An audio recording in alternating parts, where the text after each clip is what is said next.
Good evening, everyone. My name is Pastor Peter Matthews, and I'm here at the historic McKinley United Methodist Church, where in this particular night, in this particular capacity, I serve as the coordinator for the Ohio Unity Coalition. The Ohio Unity Coalition is the Buckeye State's #1, let me repeat, #1 African-American owned voter education and registration program.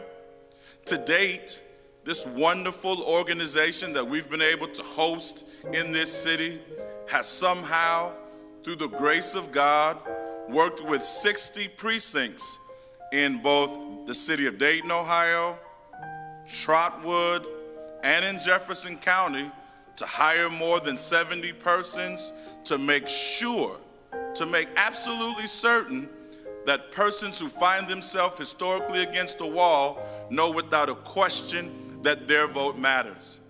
And so as we've been building in this sense, in this campaign, we work tonight by standing on the shoulders of giants and seeing what the future has for us. And so tonight we have a very special broadcast with very special people to really get to the meat of the matter. I've been fortunate enough to introduce one such giant. Indeed, in his book, Blessed Experiences, Genuinely Southern and Proudly Black, this giant says this: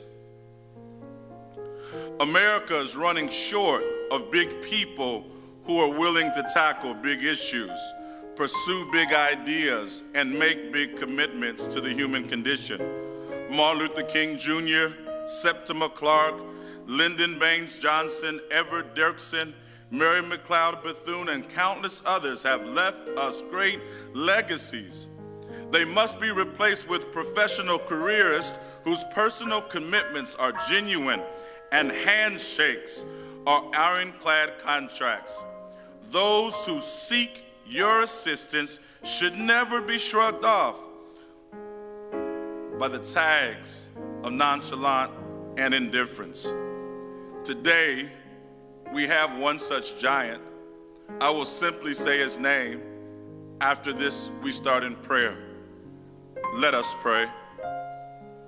O God of our weary years, God of our silent tears, thou who has blessed us thus far along the way, pray now, O God, that the words, the wisdom, and the witness of those coming forth will unlock opportunities and prevail new courage in these unprecedented times. Speak now, Lord, your children are listening. These and all of the blessings we ask in the name of the Father and of the Son and of the Holy Spirit we pray. Let everyone say, amen, amen, and amen. Please do me a favor. Spread the word. Spread this link on YouTube and Facebook. And here now is none other than the House Majority Whip, Congressman James E. Clyburn. Congressman Clyburn. Thank you very, very much for your prayer. Thank you for your friendship. And thank you so much for all that you're doing on behalf of this year's election. I've been saying that we are at an inflection point in this great country. I believe sincerely that this is going to be the most consequential presidential election that we've had since 1860. We know the consequences that flowed from Abraham Lincoln's election, the Emancipation Proclamation, that freed slaves in the District of Columbia, and the second one freed slaves in the other slave states. Became effective January 1, 1863, ushered in a period known as Reconstruction. A lot of people have not focused on the fact that Reconstruction lasted for only 12 years. It came to an end in 1877. It came to an end with the election of Rutherford B. Hayes to be President of the United States. Rutherford B. Hayes was elected president by one vote. One vote brought an end to Reconstruction.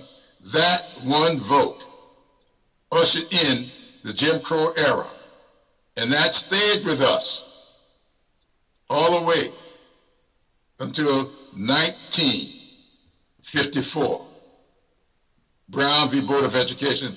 It came to an end. Jim Crow came to an end by a 9-0 decision of the United States Supreme Court. Today, if that same question were put to the Supreme Court, it would be 6-3 against us, rather than 9-0 for us. That is a consequence that could flow from this election, because we are on the threshold of having a Supreme Court that will be 9-0 against the interest of people of color.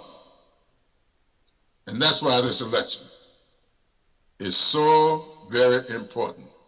But even if you got the president, you got to have a supporting cast. And Desiree Tims is someone that we need to be working for to make sure that she gets to the Congress. I looked up here and I see Rhine McLin.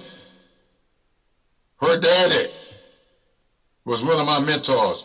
I don't know if she knows it or not, but her daddy was one of my mentors. And I really believe that I am who I am today because of the shoulders of his shoulders and Arnold Pinckney, Carl Stokes, and his brother with whom I got the honor to serve. So we all are in this together. Now I know that a lot of people are nervous about what churches can or cannot do. And so I just want to put an exclamation mark on my presentation here tonight by sharing my screen with someone here. I want you all to hear a voice from the grave talking about this issue.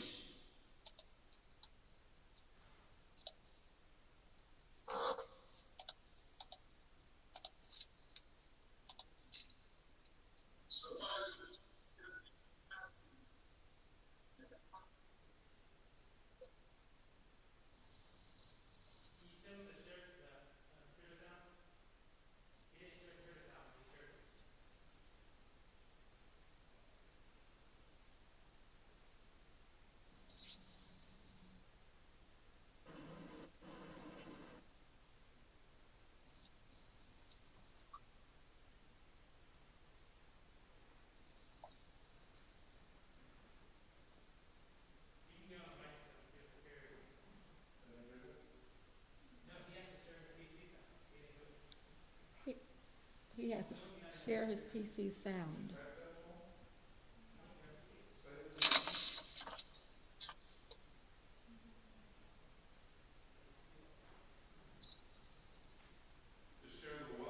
PC sound.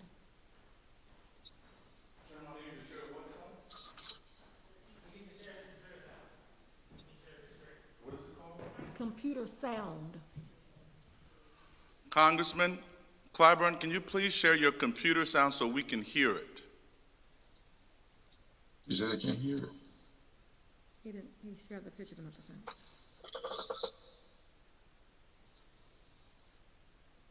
You can't do. Tell him to stop sharing and restart.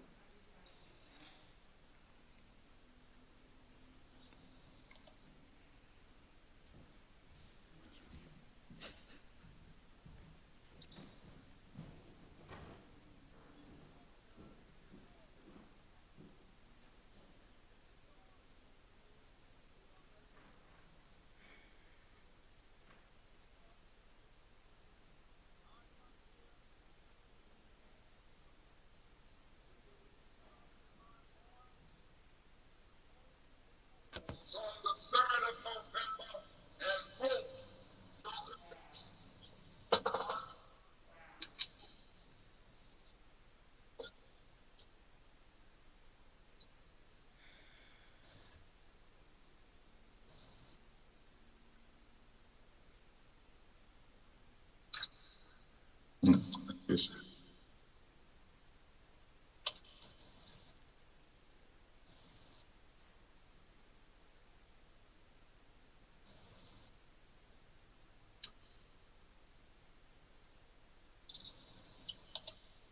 I mean, there's like 5 options. There's literally so many options I don't know which one to do.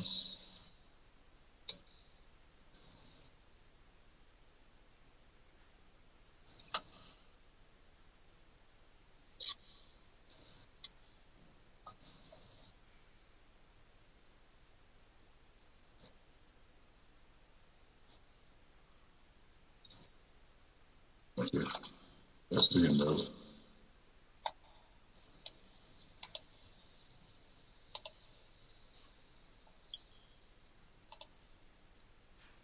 Now, am I to understand you could not hear?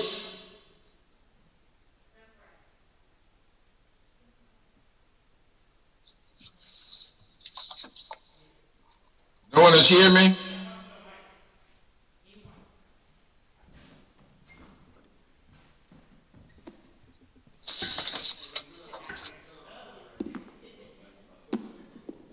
That's right. We couldn't hear it, but it was such a powerful video, and we read the captions, and it was so great. So I would love to have that video so that we can share it again at the conclusion.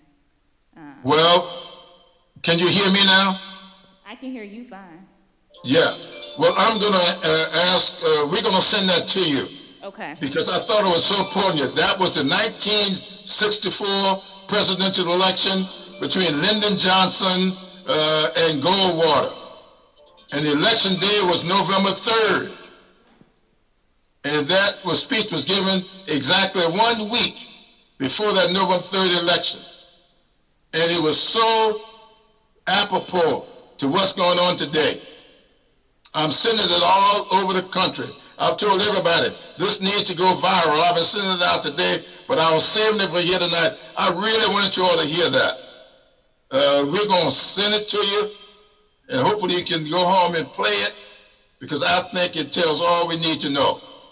Now, nobody is asking any church, any sorority, any fraternity to make an endorsement. We're asking every fraternity, every sorority, every Masonic group to do what you can to get people to the polls. These people can hear, they can see, and they can read. They'll know, as King said, who to vote for. Let's just get them to the polls. And with that, I'll yield back. Reverend Matthews, thank you so much. I'll be here if anybody got any questions. And I am so sorry we weren't able to get the sound through. That's not a problem, sir. There were some typed words below it, and we felt the energy of both King's courage and the wisdom of your years of experience coming through loud and clear. Today we have a couple people on our roster that would like to ask you a couple questions. Absolutely. I think two who you're quite familiar with, one who is a daughter of Dayton and is actually a candidate in this 10th Congressional District. Her name is Desiree Tims, a member of McKinley United Methodist Church, who would like to ask you a question. And then Absolutely. The second person who would like to ask you a question is my boss here at Ohio Unity Coalition, a labor union extraordinaire who's you've encountered her a couple of times. She is a force to be reckoned with and has generated this ground surge of African American participation that's unrivaled anywhere in this country. Her name is Petee Talley. So we're going to turn the floor over to them. We'll yield to Desiree to ask the first question, and then we have one from Petee Talley. Desiree's going to sit right here. Thank you. We like to call her Congresswoman. We don't want to jinx her, but candidate Tims. That's great. Thank you so much, Congressman Clyburn, for joining. It is such an honor and privilege to be in this position and to have the honor and opportunity to blaze the trail with you. When I started off this campaign, people told me you can't do it because you're young. They told me I couldn't do it because I'm black. They told me I couldn't do it because I'm a woman. And given that you started your career early and you started serving, because we know this is a calling for public service, can you talk a little bit about, I think, the doubt that people often have when they feel a little hopeless? And I've been talking a lot about hope on the trail. I wrote a song that went viral talking about the importance of voting and why it matters. Can you talk a little bit to everyone watching here in the Dayton community and around the country about why it matters, why they must show up, all ages, all races, all genders, every single time, but definitely here on November 3rd? Well, thank you so much for that. And let me congratulate you on having the courage to take on what may look like an insurmountable task. But I assure you, all it takes is hard work and the will to succeed. And all you got to do is look at what happened here in South Carolina, and you can tell your friends that. Jamie Harrison came into my life when he was an 11th grader. He called my office and asked me to come to his high school, that he had just been elected president of his honor society, and he wanted his congressman to swear him in. And I did, and the rest is history. I invited him to my office to do an internship, and I stayed with him ever since. When I became the majority whip, I named him as my floor leader. He was only 29 years old. And now, with everybody doubting him, he's running neck and neck with the chairman of the Senate Judiciary Committee here in South Carolina. So I would say to you that there's always somebody who will doubt what you're doing. And you ain't got to be young. You can be a pretty old guy. When I ran for Congress in 92, I was 52 years old, and they told me that I could not win, and that there were 4 other people in the race. And they told me that one of the other elected officials would win. When the campaign was over, I had 56% of the vote by my lonesome, and the other 4 shared 44%. So don't you ever doubt yourself. You feel the calling. You answer the calling. You know, I grew up in the church in a parsonage. My father was my pastor. I thought I was going to follow him into the ministry. And we talked about it a whole lot, and I thought I was going to the seminary after graduating from South Carolina State. But I went home to tell him that I had changed my mind. I told him I thought it was supposed to be a call to the ministry, and I was listening and I couldn't hear the call. My call was to politics, and I've been in it ever since. And so don't be discouraged. You stay engaged. You are on the threshold of doing something that will have a lasting impact, not just on you personally, but on your community, on those young African Americans in and around your community who need to have some kind of a role model. And that is what you are going to be. And so it's always, you know, someone asked me today, do you think Jamie's going to win? He's already won. Now, what he got to do now is get elected to the Senate, because he's already won. And that's what I feel about you. You get elected to the office. You have already won. So don't let anybody discourage you. Stay in there. And tell you something else.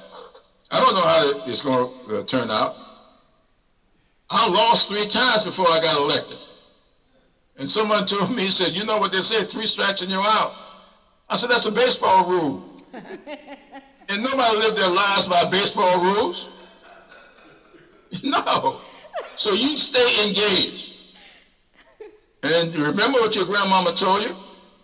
If at first you don't succeed, you know the rest of it. Dust yourself off and try again. Try and try again.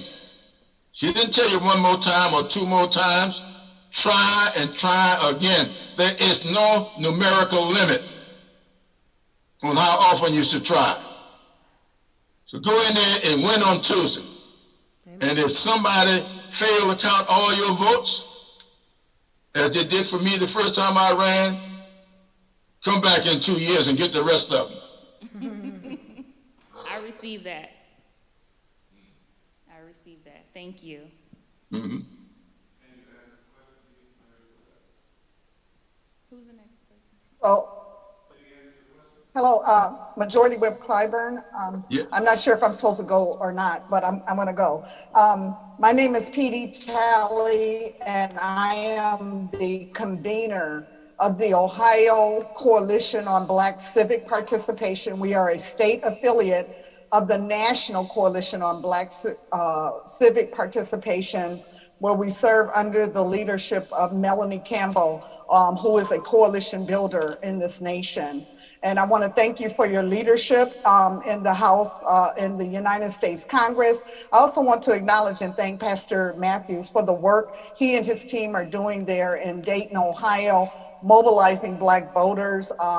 This is the first time our coalition has worked there on the ground in a very structured kind of way, and it's because of the leadership that Pastor is bringing to the campaign there that we are going to be able to see an increase in Black voter turnout.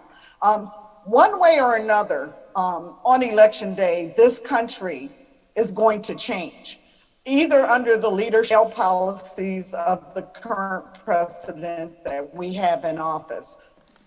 My question is, what can we do, or what should we be doing as Black participants, voters who have gone in mass numbers to make their voice heard in this election? How can we make sure that either the incoming administration is able to address our policies? How do we hold people's feet to the fire?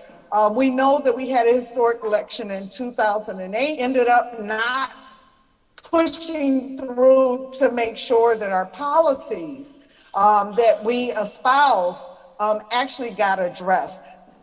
How do we build an infrastructure on the ground that is able to hold the president and the incoming administration accountable to our issues that they said that they would address if they were elected to office? Because one way or another, this country will be different, either under a Biden administration or a Trump administration. Can you give us some insight in terms of your position in Congress? What can we do to help you and the leadership there get our issues addressed? And thank you so much for being in Ohio, helping to mobilize voters this evening. Well, thank you. Thank you very much. And please pass along my best wishes to Melanie. I know her very well, and I've been working with her for years. Yes, and so I admire the work you all do. And as one of her good friends, my oldest daughter, Mignon, lives there in Washington. I guess you have met Mignon as well. I have two other daughters, one of whom is running for the school board here this year. Why she wants to be on the school board, I don't know, but I'm doing what I can to help her. Well, let me say this about your question. I know that in 2008, we had some great expectations. And a lot of people feel that those expectations did not get as fulfilled as well as we wanted them to. And I will not disagree with that. I do know that a lot of times when you're trailblazing, you tend to sometimes have to or feel the need to be a little less forceful in doing things. I don't think that anybody, I really don't think that Barack Obama felt that these forces that did not want to see him there would go to the lengths they went to keep him from achieving anything. I don't think he really understood or felt the depth of what these peoples were all about. And I think that now looking back, a lot of us didn't know what was going on, but on the night of his inauguration, Mitch McConnell and his people met in what's called the Chart Room, a restaurant not far off the hill. And they plotted that night to do whatever they could to stop him from advancing the kind of agenda that you and I would want. And so he was up against that for 8 years. In fact, Mr. McConnell was very public when he says, we intend to make him a one-term president. They failed to do that, thanks in large measure to Ohio. Y'all came through with a vote for him in 2012 that nobody thought was possible. And that's what propelled him into a second term. I was in Akron, Ohio with Marcia Fudge when they were doing early voting the weekend before the election. And I looked out the church window and we could see people lining up to vote. I said to Marcia, we're going to win this thing. I jumped on a plane that night and flew to Virginia. And so I'm telling you, nobody really felt these people would go to such great lengths, but they did. Denied him a seat on the Supreme Court with 8 months left in his term. And you see what they did with 8 days left in Trump's term. So I agree. Here's what we need to do. We need to make sure that we stay engaged with, you're going to have, I really think that the next chair of the Congressional Black Caucus is going to be from Ohio. I think Joyce Bailey is going to be the next chair. I know that's who I'm supporting. And we've got to engage early to make sure that the agenda that we want to see in this next administration is there. Hopefully, we'll win the Senate. If you ain't got to worry about it in the House. We're going to pass everything you want in the House. Hopefully, we'll get a Senate that will approve some of it, and have a president that will sign it. So I think that what we got to do is that network that you all have. We got to make good use of it. And, I got some priorities. I want to see broadband in every home. I want to see a federally qualified community health center within a commuting distance of everybody. So we've got some priorities. Let's just work together. As soon as starting when this election is over, starting next week, and if Biden wins, I feel that we are going to get done everything that needs to be done, and I hope that we can work together to get it done. Thank you. Thank you for that.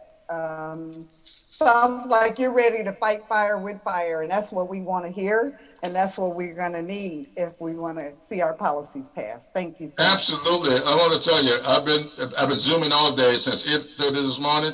I did the same thing all day yesterday, except that this was my last one for the night. I went until 8:30 last night, and it will be the same thing tomorrow night. And I've said to every media person, and I was pressed on this today, I have absolutely no interest in being a part of a Biden administration. If Biden gets elected, I'm going to do everything I can to keep a legislative agenda alive. I ain't going nowhere. I'm staying right in the Congress, and I've told them, the guy says, is that your commitment? I said, my commitment is not to you, it's to the people of the 6th Congressional District of South Carolina. They don't want me to go anywhere. If they vote for me on Tuesday to keep me in office, I ain't leaving next year. I'm going to be right here to get a legislative agenda passed, because we got to get infrastructure in our schools. We got to get beyond this pandemic, and I think I know how to do it, and I'm going to help Biden get it done.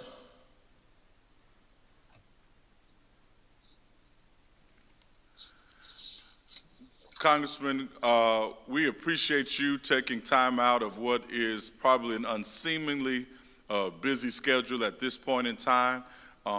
Are there any other questions? Your staff told us we only had you but for so long. We would love for you to stay for the entire time if you want to, but if there are any closing words or remarks or a certain charge that you would have for us to go forward, if you could do me just a little favor and pencil in the fourth Sunday in 2021 in October, the fourth Sunday in October, we'd appreciate you to be here at our homecoming. But I'll talk to you about that later on another day. But I'm just trying to get my dibs in ahead of time. I'm just trying to get my dibs in. The candidate congresswoman. Bill Gray taught you well. That's great. But let me say this. I can't prove that he ever said this. Alexis de Tocqueville, someone I've studied a lot, and I suspect you've done some study. Tocqueville did a 2-volume work called Democracy in America. And a lot of people said that Tocqueville said on one occasion, and I'm saying it again, I've done the research. I can't find in either one of his books that he ever said this, but I believe this to be true. That de Tocqueville once said that America is great because its people are good, and that the people of America ever cease to be good, America will cease to be great. I believe that very strongly. I believe that's what this campaign is all about this year. Whether or not we are going to restore America's goodness so that we can maintain America's greatness. We have somebody in the White House who has inject hate, distrust, insults, and everything into our political process. This campaign is about restoring America's goodness so that we can maintain America's greatness. Congressman Clyburn, just one last thing before you go. Typically, people have political godfathers in the area. In the city of Dayton, we have a political godmother. Her name is Rhine McLin. She was the first female and the first African-American, third African-American mayor of this great city. I know she wasn't scheduled to ask a question, but I cannot let this moment pass without letting my political mentor and the political mentors of every African-American in this city without asking you a question. So I'm going to put her on the spot and dare her to be at a loss for words in front of the House Majority Whip. Mayor, Madam Mayor. I got you. Good evening, Hey. House Majority. How are you? I'm okay. You know what? It was so good to hear you mention about my father. Oh, yeah. Lynn and Carl Stokes, the first African-American mayor of Cleveland, and of course his brother Lewis, who served Absolutely. in Congress.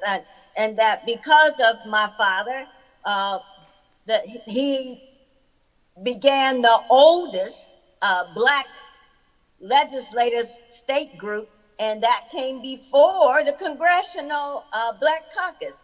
So if we owe a lot to our black ancestors that's gone before us. And plus, you know, a good friend of mine, Gilda Hunter. Gilda Hunter.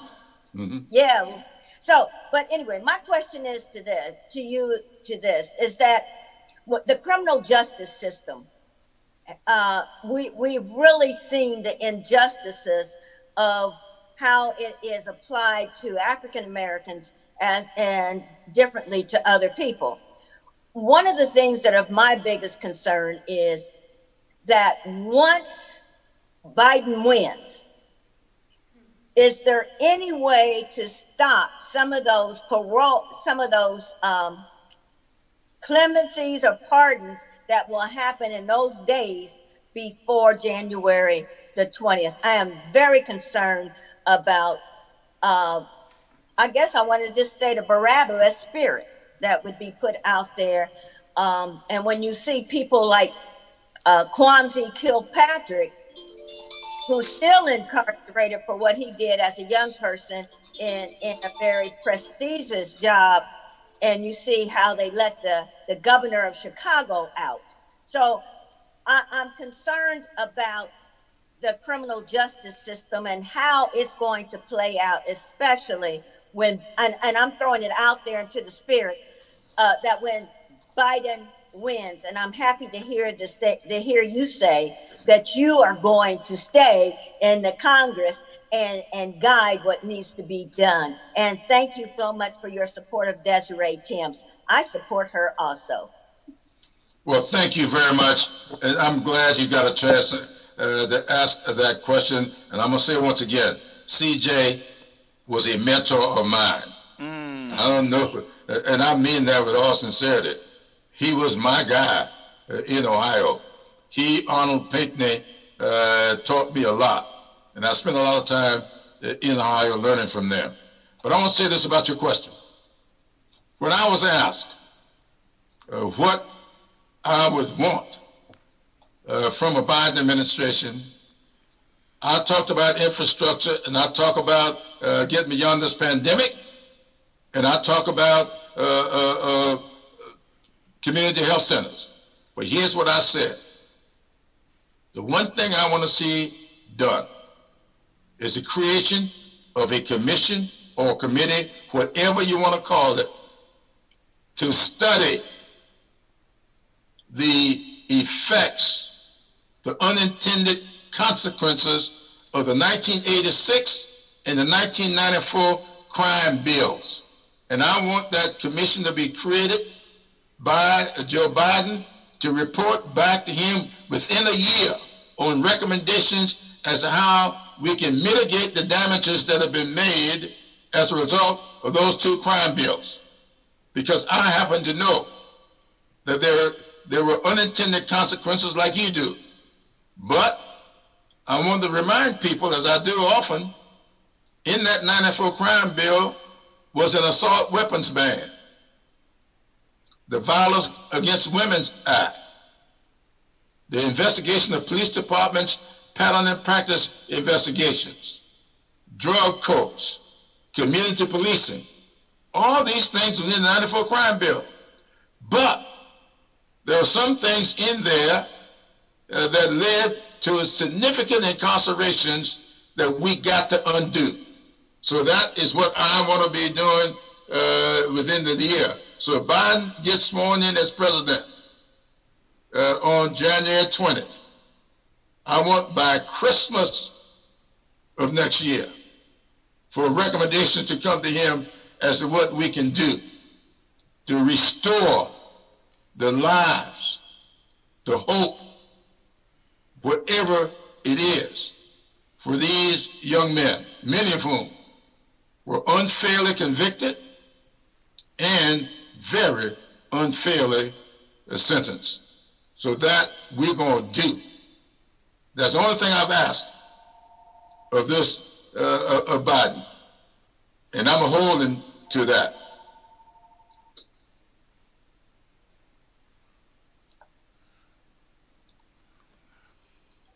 Well, I am getting some signals that your time with us is come to an end. Just write down, Majority Whip, October 24th, 2021, sir. October 24th, 2021. Write that down right now. You'll be hearing from our office tomorrow. God bless you. I appreciate your witness and wisdom to the ages, and we'll see you real soon. God bless you. Thank you very much. Enjoyed it. We have a saying in the Ohio Unity Coalition: we work together and not apart. Having said that, I take you to my partner and my friend, Brandon McClain.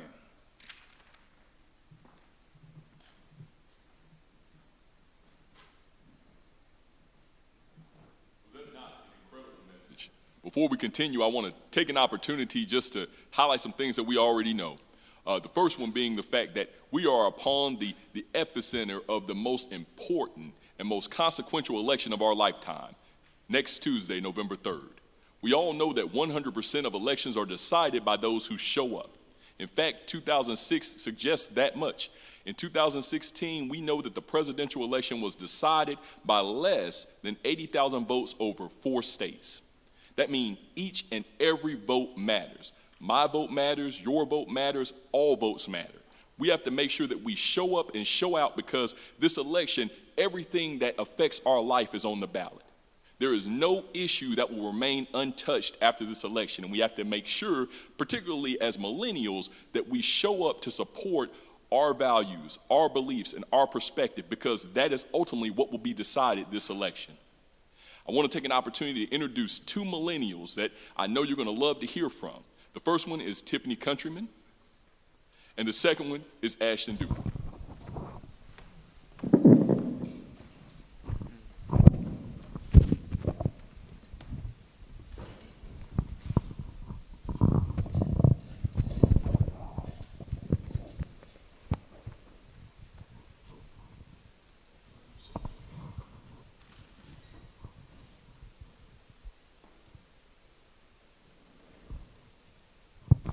Well, hello, everyone. I'm Tiffany Countryman. It's so nice to be here, and everything that we've heard so far has been so enlightening.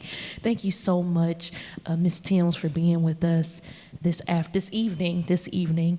I just had one question that I wanted to ask you on behalf of the millennials. Once you become a congresswoman, how can we regain trust in the Senate, in the House, and in the presidency? Thank you so much, Tiffany, for that question. So what I tell people on the trail is that this is not about me. It is not a congressional seat for Desiree Tims. It is a congressional seat for the people of Ohio's 10th district. And the way we bring about trust, the way we foster change, the way we foster relationships is to be present. And so when I am in Congress, you are in Congress. When I am in a room or a committee hearing and I'm talking about the injustices happening around this country and in the Miami Valley, when I'm talking about the lack of grocery stores, the lack of jobs, the disparate wages that are happening, keeping people thrust into poverty with $10 an hour, talking about 12 to 15 is too much. When we're talking about advocating for people to have access to health care in the middle of a pandemic, when we're talking about making sure if you have cancer, if you have diabetes, if you have asthma, if you can't afford your insulin, if you can't afford your asthma pump, if you've had a baby and you get kicked off of your health insurance before Christmas of this year, when we're having those conversations, it's an us conversation. And so the way we build that trust, the way we foster some type of relationship with senators, with the White House, with our leaders, is to show up. And if we don't show up, if we stay home, if we think our vote doesn't matter, and we don't stand up and we don't take a stance, then when we protest in the streets, it's falling on deaf ears. When we protest in the streets and we yell and we say our vote don't count, but we didn't show up, it doesn't count. When we don't show up and we don't hold the fire to the people representing us, they don't hear us. There is no trust because there's no relationship. And it's all about relationship. And so for all the young people out there, for all the people who feel, turned off, not interested, doesn't think their life, is going to change much, try not showing up and see how much change you get. Thank you so much, Ms. Tims. Thank you. Candidate Tims, thank you so much for coming out tonight. My name is Ashton Dupler. I have a question. I grew up on the other side of District 10 in Washington Courthouse. I hold a blue-collar job. And I know your deep support for Right Pat, but as a person, as a millennial, I know that there are shifts in our economy that have happened in my lifetime and are continue to happen, as well as shifts in our climate that are changing the way that jobs look for young people like me. What do you find in terms of potential in maybe things like green technology or, infrastructure along those lines? Thank you so much for that question. So my grandfather was a sharecropper in Alabama, and he was forced to leave school at the age of 6 6, a kindergartner, to go work the fields and contribute to household expenses. Now, growing up, we heard this story. Me and my cousins heard it a dozen times or more. But what I learned later in life is that he shared it because he was still upset that he couldn't go back to school. But what he was able to do at the age of 17, he hopped on a train and he moved to Middletown, Ohio. And he was able to get a job at the steel mills, working in the factories, a union job that allowed him to have a good wage, a wage so good that he was able to buy a home in Dayton and create a middle-class lifestyle for his family and his children on a kindergarten education. Right now, millennials, Generation Z, have graduate degrees and they can't climb their way to the middle class. Now, out near Washington Courthouse, there's a steel mill, AK Steel. That's where my grandfather retired from. Armco, which is now AK.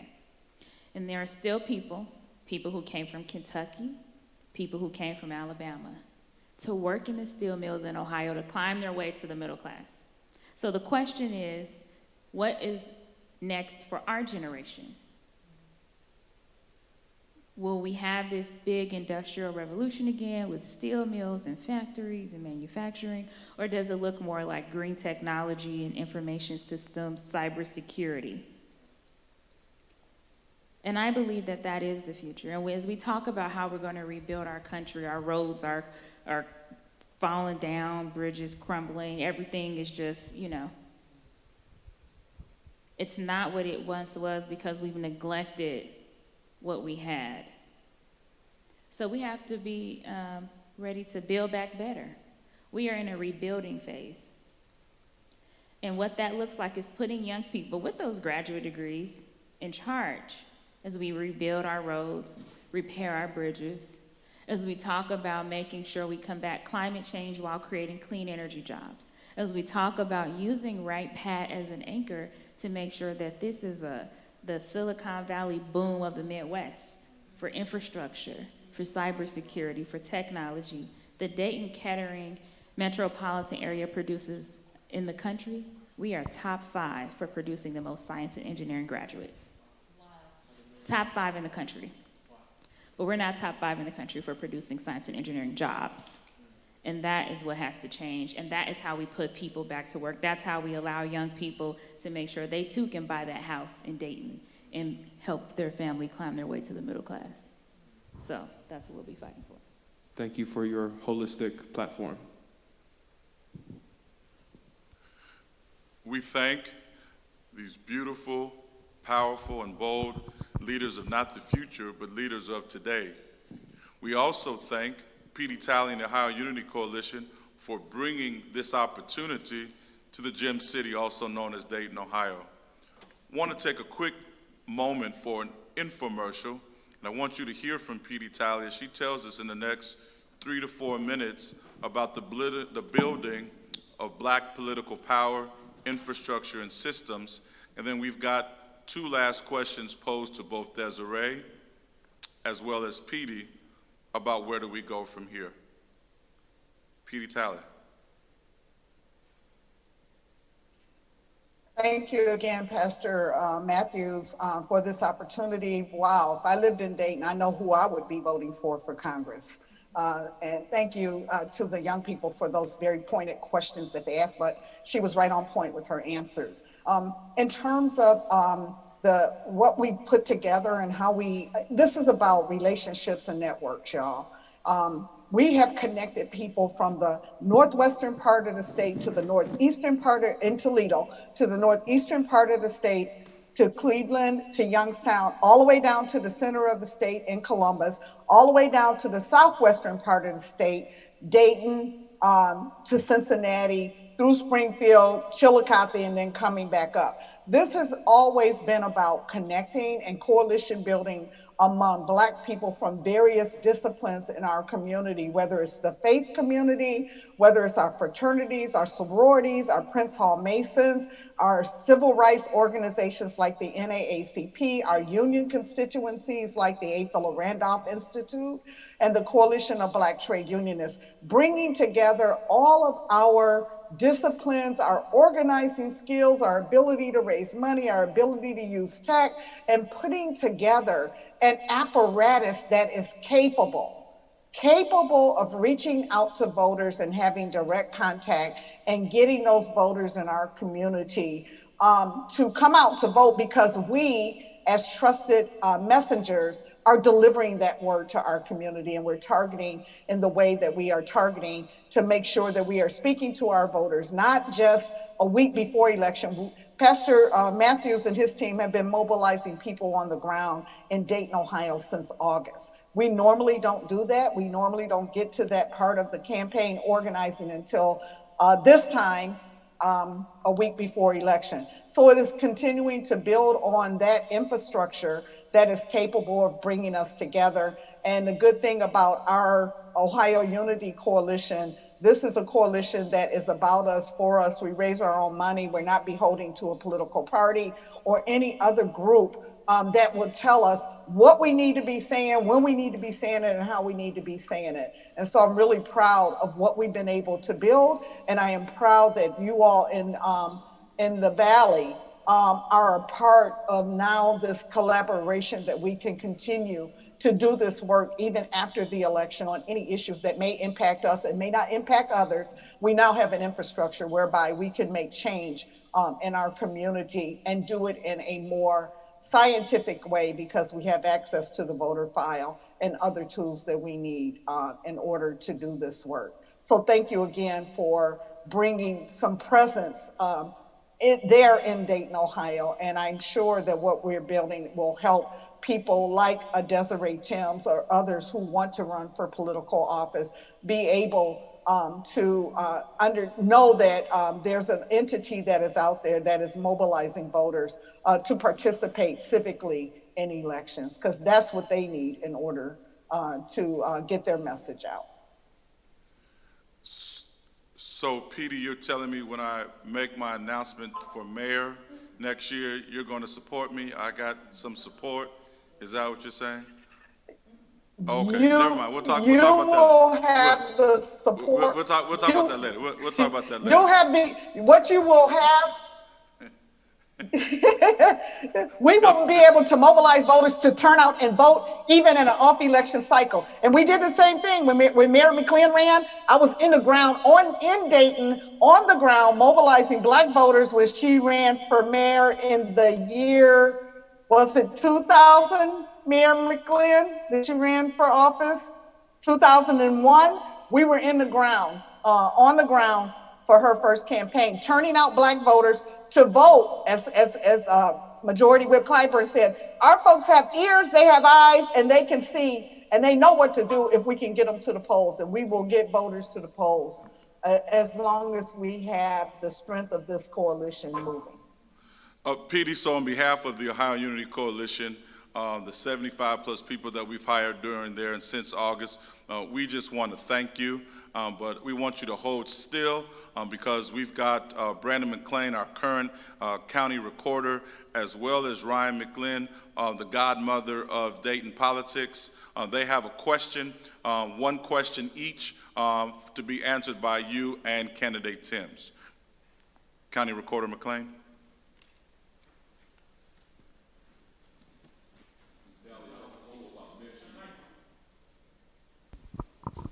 Ms. Talley, I don't think I've met you in person, but I've had the opportunity to follow some of the work that you've done virtually, and I've just been in awe as an African-American who is a countywide office holder and a member of those groups that you spoke about. I can call you nothing less than a convener, a grower, a builder of coalition for not just this community but others. And so you're doing such great work, and that work has obviously spread here, the Ohio Unity Coalition through Pastor Matthews here in Dayton.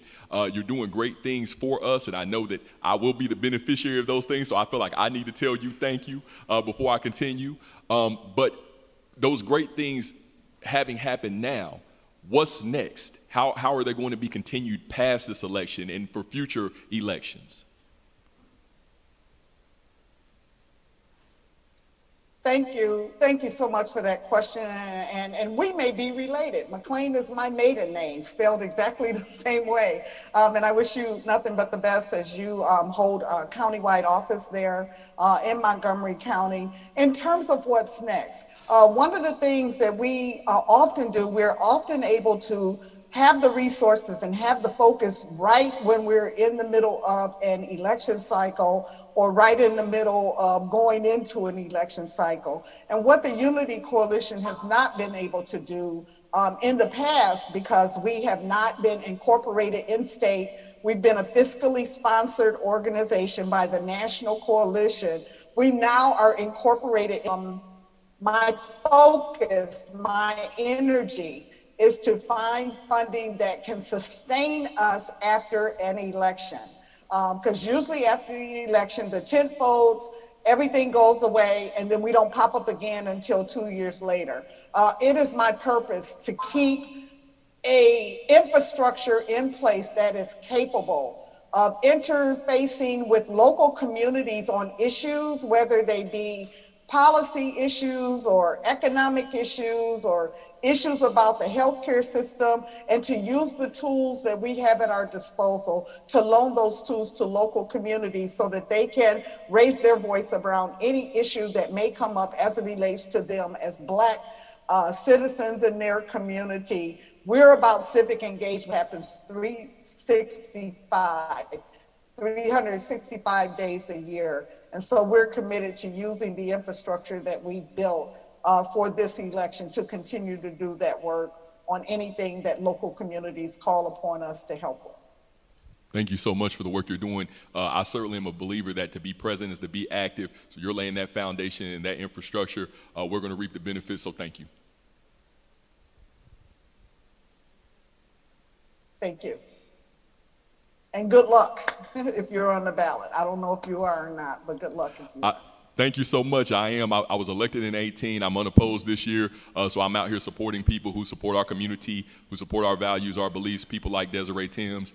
So you know, this is a heavy lift. You know, one hand washes the other, both hands wash the face. So we're trying to lift and do things together. So thank you. Thank you. Petee, he's gonna need us when he runs for governor. So he just asked for your number. So we'll be sure to keep his number handy. He'll be asking for governor. Mayor McLin, do you have a question for candidate Tims? One of the things I found is so powerful is the synergy that's shared by bold, brilliant, beautiful African-American women who just happen to be short. So I know you two share a lot of similarities. But as you see her out on the trail, is there a question you'd like to ask her, ma'am? Yes, that is. You know, one of the things that's so unique about Desiree Tims and I is that we have back-to-back birthdays. So we have more in common than people would even give us credit for. And plus we have and plus now we are traveling on the same lane to attack what originally was my nemesis that has also become hers. In the 10th district, we are running against Mike Turner, and so therefore that is unique within itself. So with that being said, I just want to give a shout out there to Petee, and that Petee has one of my favorite folks working with her, Deidre, who was working with me when I first became a state representative. So she's a hard worker. And I know, Petee, I appreciate all that you're doing. One of the things that's so important that once, as you run for office, you learn so much about a district and a community. What do you see as the first thing that you will do once you win? What do you see? What coalitions do you need that you weren't able to get to, that you would like to nurture as you matriculate on your first congressional year? Thank you so much for that question. And I say this all the time, and I can't say it enough, so I'm going to say it again. I stand on the shoulders of women like Mayor Rhine McLin, and I am honored to have you on the trail with me. And also Dunbar, we also have that in common, so I'll add that. Yep. For all the people watching. So it has been a journey, talking to people all around the 10th District in Dayton and Xenia and Fairborn and Beaver Creek and Trotwood. And a lot of times I get this question, and they say, well, what do you say to people in Dayton? And then what do you say to people in Xenia? What do you say to people in Dayton? And then what do you say to people in Oakwood? What do you say to people in the rural parts versus the inner city? And I say, I don't have to change my speech at all because people have the same need. People need access to health care. People need to bring home more money every 2 weeks because we know the tax breaks went to the millionaires and billionaires on Wall Street and not the people who work on 3rd Street. So people need help. And right now we're in the middle of a pandemic. And the last thing people want to do is die. People want to live. And so what we hear on the trail when we're talking to people virtually, on a phone, or through a window, is that they need help. So my priorities will include joining the House Armed Services Committee so that I can continue to advocate for Wright Pat Air Force Base and expand and build on it. And also joining the House Education and Labor Committee. We have more than 5 colleges and universities here. And we also have some amazing unions. We have amazing apprenticeship opportunities. We have to put people back to work with a livable wage. We have to make sure people have access to health care so they don't die, so they don't go broke because they get sick, so they don't go bankrupt or get bad credit because of a diagnosis, so that people can live. And right now we know we have to crush the virus. It is crippling our economy and it is crippling families. And people are afraid. So to the people in the 10th District in the Miami Valley watching, listening to this broadcast, I've been a hard worker all my life. The first in my family to graduate 4-year college. I worked full time and went to law school at night for 4 years. I worked in the Obama White House. I worked for Sherrod Brown. I'm a hard worker, and I will work just as hard for you to make sure that you have more than just your basic needs met. And I will be a fighter every day as we work to defeat this invisible enemy that is coronavirus. People want to live. And for people who feel like, it's not a big deal, you may not get sick, or you may get sick and die. It's a gamble that we can't afford to take. So we have to make sure we work together, that we unite, and that we move forward. That's my commitment. That's the commitment I make to people in Xenia, in Fairborn, in Trotwood, in Dayton, in Oakwood, in Kettering, Jefferson Township, in Washington Courthouse. We're in this together. Thank you. Thank you.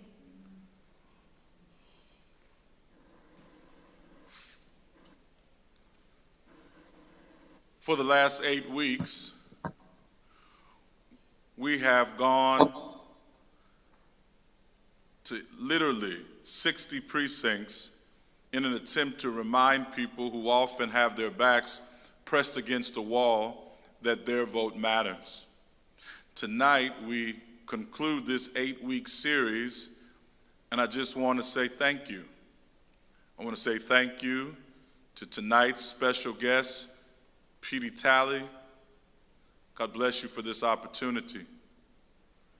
Desiree Tims, thank you for inspiring in a generation to remind them of why their vote matters. House Majority Whip Clyburn, who literally embodies a Mount Rushmore type of experience in life that leads us and compels us to again listen to the better angels of our nature. To Brandon McClain. Brandon, we teased him before. You hear his voice, and it's like something shakes within you, who we know is no longer just the voice of Dayton, Ohio, but soon he's becoming the face of Montgomery County. And yet none of this happens alone. It just doesn't drop out of the air. To Tremont, who continues to make his pastor look good all over the world, God bless you, son. To my other son, Ashton Dupler, who continues to work day and night while going to school and driving a forklift, we appreciate all who you are and what God is calling you to do. And yet, we want to make sure we go out of our way to thank Sister Jackie. Jacqueline Hall Moore is our minister of music who did not mind stepping from behind the piano and mobilizing and making sure almost 80 people got paid on a regular basis to have an unyielding assault on our citizenry to make sure that our personhood is validated and people can again have a voice. Jackie, we salute you from the bottom of our heart. And because we're in church, and because this is the last week, we always go over time. I'm not going to blame House Majority Whip Clyburn, I'm going to blame the Holy Ghost. And as we close out, one of my favorite singers in the whole wide world is going to sing with Sister Jackie, one of my absolute favorite songs, a song that you need to think about in the 6 days coming up into the election. I and you should not feel no ways tired. Why? Regardless of what the Supreme Court says, if it's 7-2 or 6-3 or 8-1, we got God on our side. Oh, yes. And we don't believe God's brought us this far to leave us. We'll see you soon. And remember, vote, vote, vote. God bless you.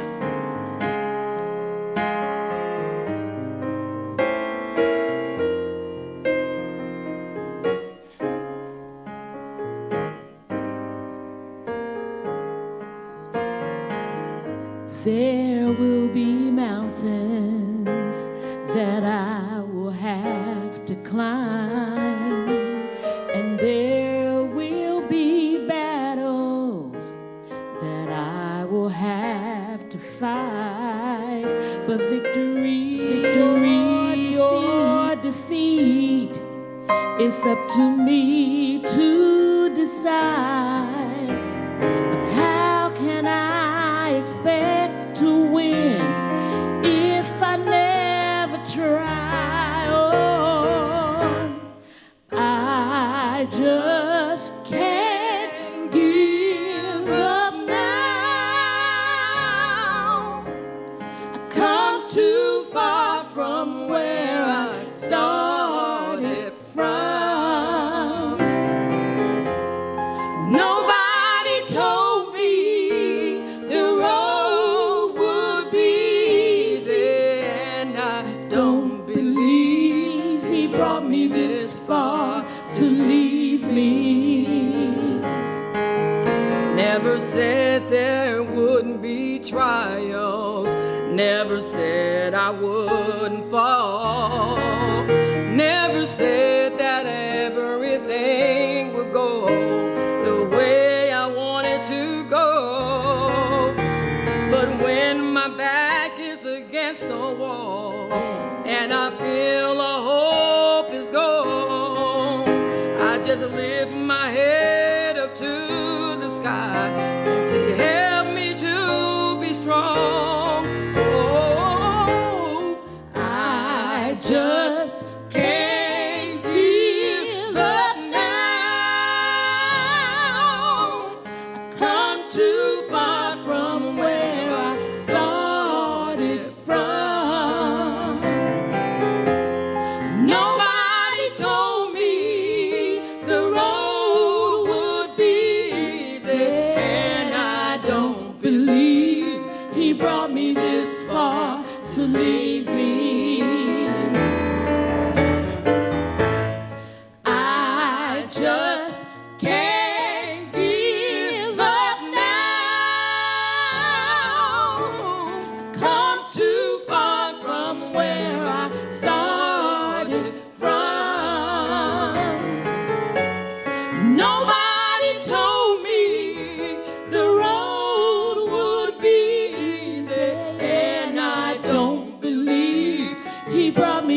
this far to leave me. I just can't give up now. Come too far from where I started from. Nobody told me that the road would be easy, and I don't believe he brought me this far. I don't believe he brought me this far. I don't believe he brought me this far. Ooh, I don't believe. I don't believe. Hey, I don't believe. Oh, I don't believe he brought me this far. I don't believe he brought me this far. He's a way maker. He's a way maker. I don't believe. I don't believe. I don't believe. Oh, I don't believe. Oh, he's a way maker. Burning maker. Oh, I don't believe he brought me this far. I don't believe he brought me this far. I don't believe he brought me this far. I don't believe he brought me this far to leave me.